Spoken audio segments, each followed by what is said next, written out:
Okay, in this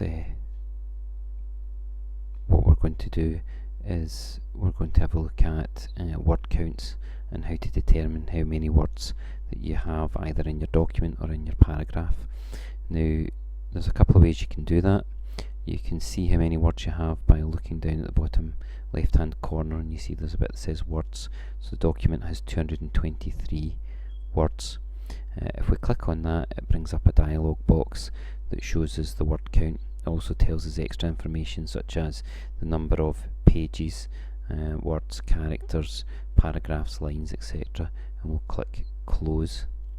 Now an alternative way to get there is if we go into review and we click on word count, we get the same dialog box opening up. Okay, so that's a good indicator as to how many words we have in our document. Now what you'll sometimes be asked to do in your TMAs is to write a wee paragraph, and it must be so many words. Now to find out how many words you've got just in the paragraph itself, highlight the paragraph that you want, and again down here you'll see that it says 77 words out of 223. Alternatively, we can click up here and it will tell us 77 words. Okay, so it's quite important to know that. Now remember, if it asks you for a word count, you need to try and stick to that word count as closely as you can, and it's also a good idea to somehow within your document indicate to your tutor that the number of words for say this paragraph is 77. Okay, so you could just press return and write in there word count 77 or something like that.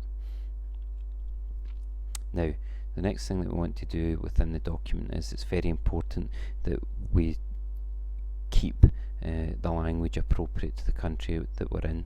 So for the UK, we want to make sure that the spell checking and the proofing of the document are based on the UK dictionary. So to do that, again, we make sure that we're in review, we click on language, set proofing language, and we check that we've got UK.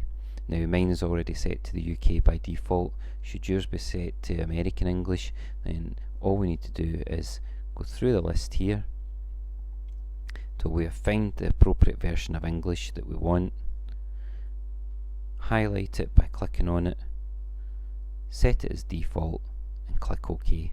Now I'm not going to set that because mine's already set to English anyway, and that means that our document should be, every time that we use our document, we should properly, or the spell check should be working against the English dictionary and not any other type of dictionary. Okay, so that's always important.